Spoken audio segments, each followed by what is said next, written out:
రామచంద్రపురం అనే పచ్చని గ్రామం. ఆ ఊరిలో శ్రీనివాస్ అంటే అందరికీ గౌరవం. ఆయన ఒకప్పుడు ఊరిలో పెద్ద రైతు. కాని అతని భార్య జానకి పోయాక ఆయన లోకం మారిపోయింది. తన ఏకైక కూతురు సంజననే తన లోకమయ్యింది. కాలం ఎవరికోసమో ఆగదు కదా. సంజనకిప్పుడు 20 ఏళ్లు నిండాయి. డిగ్రీ పూర్తిచేసి ఇంట్లోనే ఉంటుంది.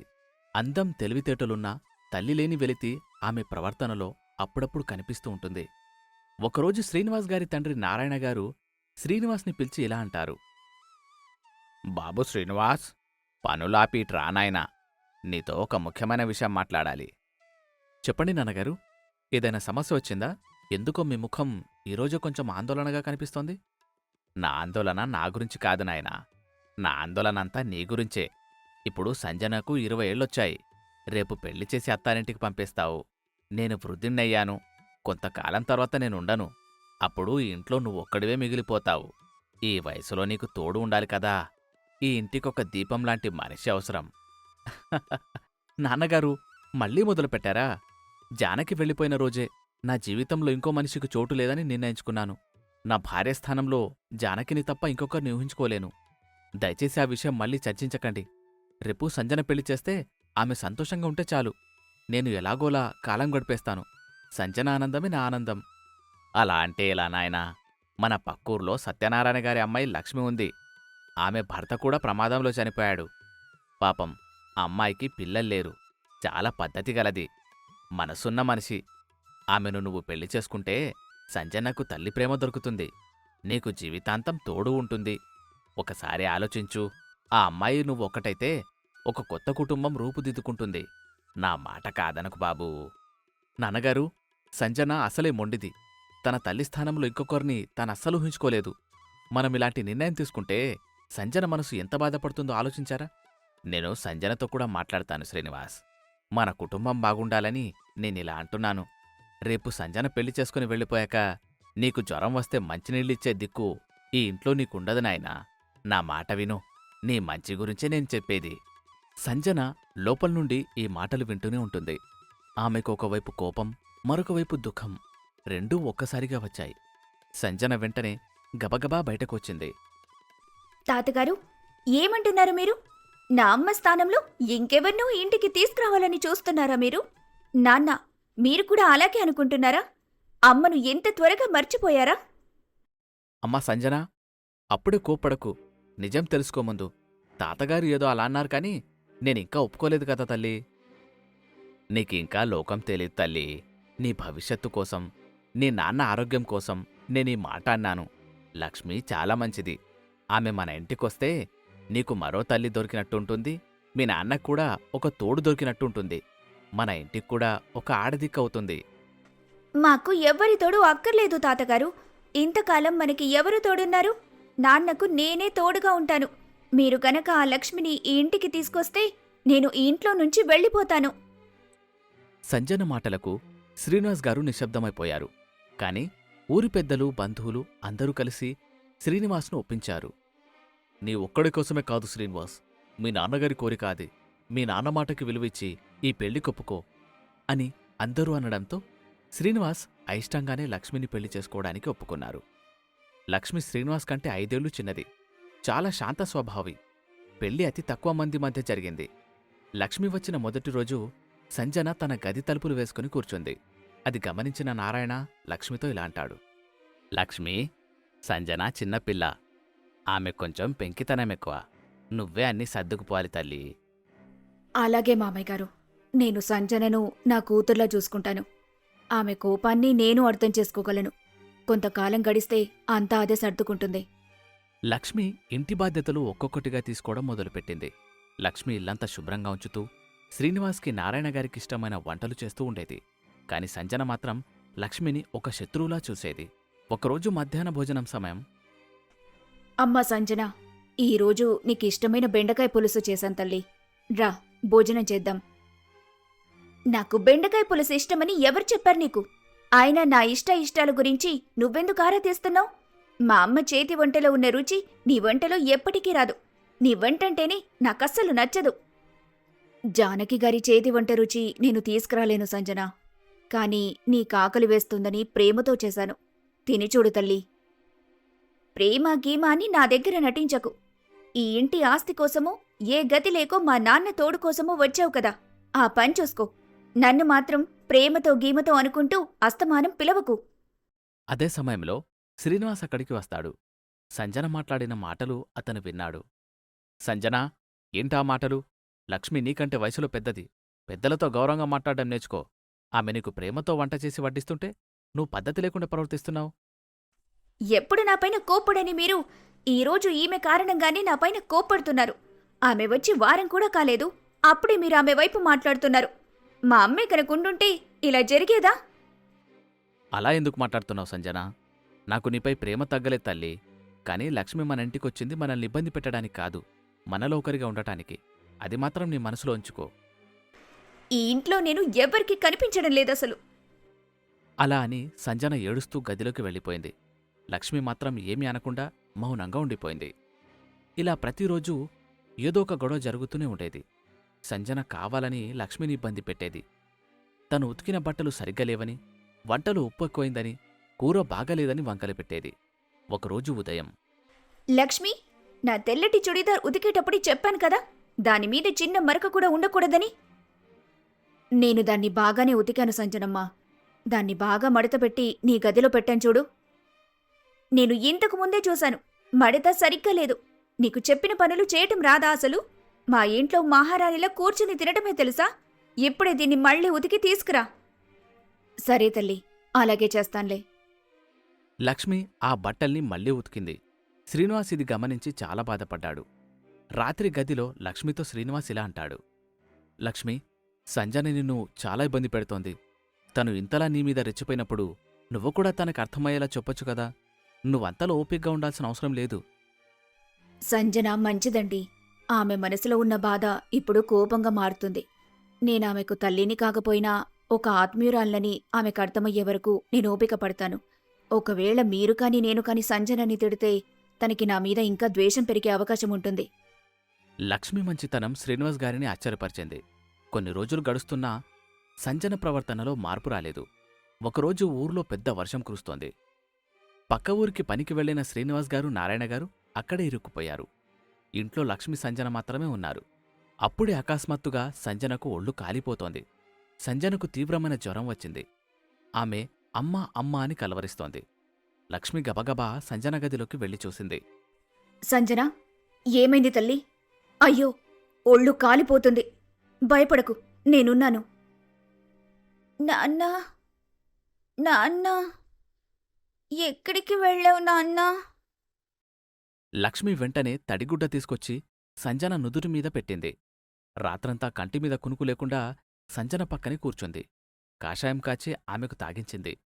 సంజన వాంతులు చేసుకున్నా అసహ్యపడకుండా లక్ష్మి అంతా శుభ్రం చేసింది. మరుసటి రోజు ఉదయం జ్వరం కొంచెం తగ్గింది. సంజన మెల్లగా కళ్ళు తెరిచింది. ఎదురుగా లక్ష్మి తన కాళ్ల దగ్గర కూర్చొని నిద్రపోతూ కనిపించింది. సంజన పక్కనే ఉన్న గ్లాసులో నీళ్లు తాగుదామని ప్రయత్నించింది. లక్ష్మి వెంటనే మేలుకొంది. సంజన, కళ్ళు తెరిచావా తల్లి? ఎలా ఉందిప్పుడు? జ్వరం కొంచెం తగ్గిందా? ఆగు, నీళ్లు నేనిస్తాను.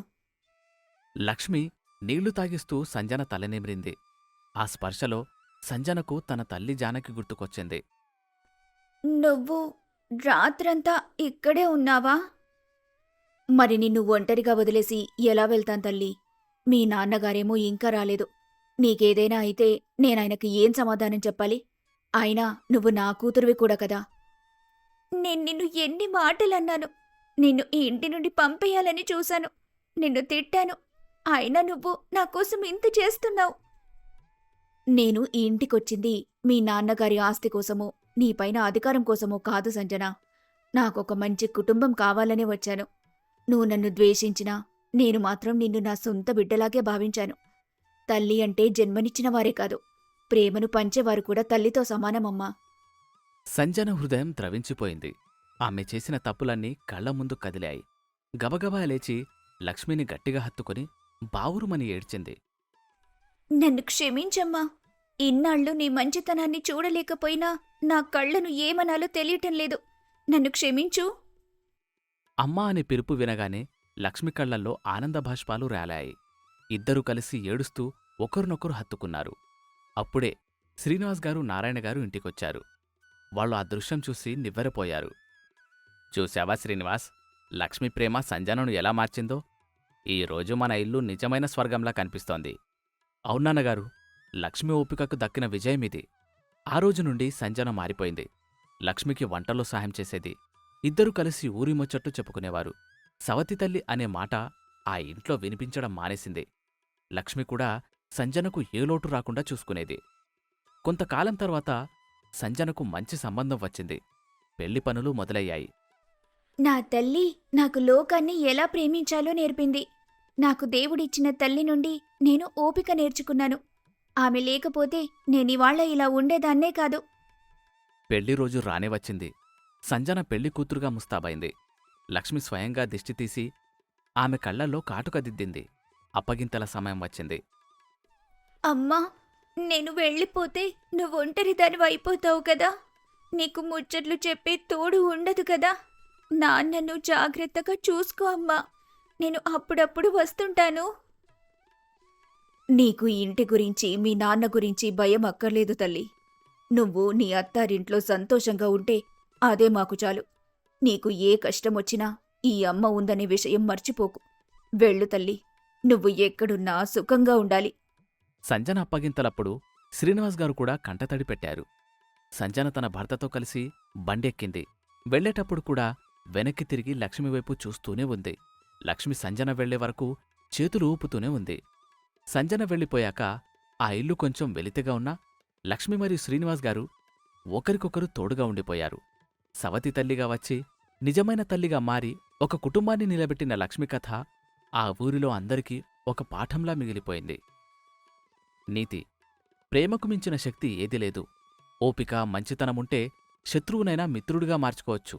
కన్న ప్రేమతో పాటు పెంచిన ప్రేమ కూడా గొప్పదే.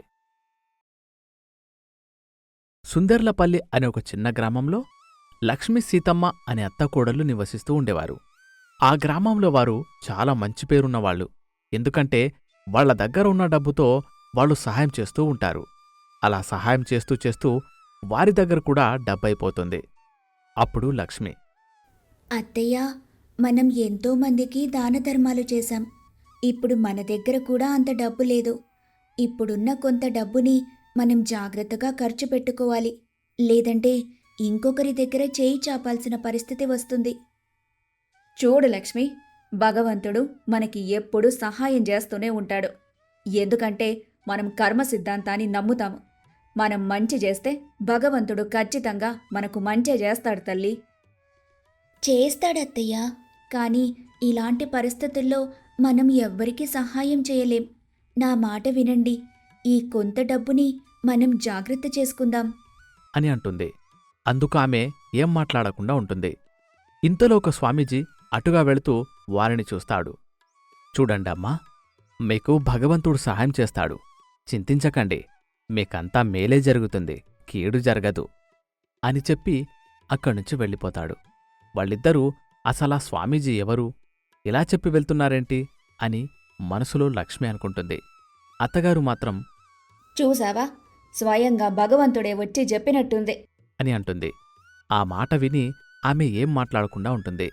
ఇక అత్త కోడలిద్దరు కూడా ఎవరి పని వారు చేసుకుంటూ ఉంటారు. ఇంతలో రంగయ్య అనే వ్యక్తి చాలా హడావిడిగా అక్కడికి వస్తాడు. అతను సీతమ్మతో: అమ్మా సీతమ్మ తల్లి, నువ్వే నా బిడ్డను కాపాడాలమ్మా. పురిటి నొప్పులు వస్తున్నాయని హాస్పిటల్కి తీసుకెళ్తే పెద్ద హాస్పిటల్కి తీసుకెళ్ళమంటున్నారు. పెద్ద హాస్పిటల్కి తీసుకెళ్లే స్తోమత నా దగ్గర ఎక్కడుందమ్మా? ఆ బిడ్డని నువ్వే కాపాడాలి తల్లి. ఎంత డబ్బు ఖర్చవుతుందో ఏమో నాకు తెలియట్లేదమ్మా. ఆ మాట వినగానే నువ్వేం కంగారు పడక రంగయ్య. అమ్మా లక్ష్మి, ఇంట్లో ఉన్న డబ్బు తీసుకొచ్చి రంగయ్యకివ్వు అని అంటుంది. లక్ష్మి కూడా ఏం మాట్లాడకుండా హడావిడిగా డబ్బు తీసుకొచ్చి రంగయ్య చేతిలో పెడుతుంది. రంగయ్య డబ్బు తీసుకొని, అమ్మా, మీ మేలు మర్చిపోలేము. వడ్ల బస్తాలమ్మి మీ డబ్బు మీకు తిరిగిస్తానమ్మా. తీరిగా ఉన్నప్పుడు ఇద్దువులే గాని ముందు త్వరగా హాస్పిటల్కి వెళ్ళు అని చెప్పి పంపిస్తుంది. ఇక తను అక్కడ్నుంచి వెళ్ళిపోతాడు. అత్తయ్య, ఇంట్లో ఉన్న కాస్త డబ్బు అయిపోయింది. ఇప్పుడు మన దగ్గర డబ్బు కూడా లేదు. మన పంటలు కూడా సరిగ్గా పండక డబ్బులన్నీ నష్టపోయాం. ఇప్పుడేం చెయ్యాలో చెప్పండి. ఆమె బాధగా: బ్రహ్మాజీ బతికుంటే ఎంతోమంది ప్రాణాలను కాపాడేవాడు. కాని ఏం చేద్దాం, దేవుడు వాణ్ణి తొందరగా తీసుకెళ్ళిపోయాడు. నువ్వు మరో పెళ్లి చేసుకోమంటే చేసుకోవు, నాతో పాటుండి నీ జీవితాన్ని నాశనం చేసుకుంటున్నావు అని అంటుంది. ఆ మాటకు లక్ష్మి ఏం మాట్లాడకుండా బాధగా లోపలికి వెళ్ళిపోతుంది. ఇంతలో మళ్ళీ స్వామీజీ అక్కడికి వస్తాడు. బాధపడకండమ్మా, మంచి రోజులు వస్తాయి. నువ్వు చేసిన మేలు నీకు తిరిగి వస్తుంది అని అంటూ ఉంటాడు. దాన్ని విన్న సీతమ్మ, స్వామి, అసలు మీరెవరు? ఎందుకు మా ఇంటి చుట్టూ తిరుగుతున్నారు? నీకు లక్ష్మీరాత ఉంది తల్లి, అందుకే నీ ఇంటి చుట్టూ తిరగమని లక్ష్మీదేవి పంపించింది. 2 రోజుల్లో విషయమంతా చెప్తాను, కంగారు పడొద్దు అని చెప్పి అక్కడి నుంచి వెళ్ళిపోతాడు. స్వామీజీ మాటలు ఏమీ అర్థం కాక సీతమ్మ లోపలికి వెళ్ళిపోతుంది. సీతమ్మ తన చనిపోయిన కొడుకు బ్రహ్మాజీని తలుచుకుంటూ బాధపడుతూ ఉంటుంది. 2 రోజులు గడిచిన తర్వాత స్వామీజీ వాళ్ళ దగ్గరికి వస్తాడు. అమ్మా సీతమ్మా, నువ్వు త్వరగా బయటికి రా. నువ్వు నడుచుకుంటూ అడవి మార్గంలో ప్రయాణించి రాత్రికి అక్కడ ఉన్న గంగమ్మ తల్లి దగ్గరకు చేరుకొని అక్కడ స్నానమాచరించాలి. నీకంతా మేలు జరుగుతుంది. గంగమ్మ తల్లి పాపాలు తొలగిస్తుంది. ఆ మాటలు విని లక్ష్మి, ఏంటి స్వామి, మీరేం మాట్లాడుతున్నారో మాకస్సలు అర్థం కావటం లేదు. మా అత్తగారు ఇప్పుడు అక్కడికెందుకు వెళ్ళాలి? ఆమె అన్ని పుణ్యాలు చేస్తుంది కదా. అయినా నాకెప్పటి నుంచో ఒక ప్రశ్నకి సమాధానం మిగిలిపోయింది స్వామి. నేను ప్రశ్న అడుగుతాను, సమాధానం చెబుతారా? నీ ప్రశ్న ఏంటో అడుగు తల్లి, ఖచ్చితంగా సమాధానం చెప్తాను.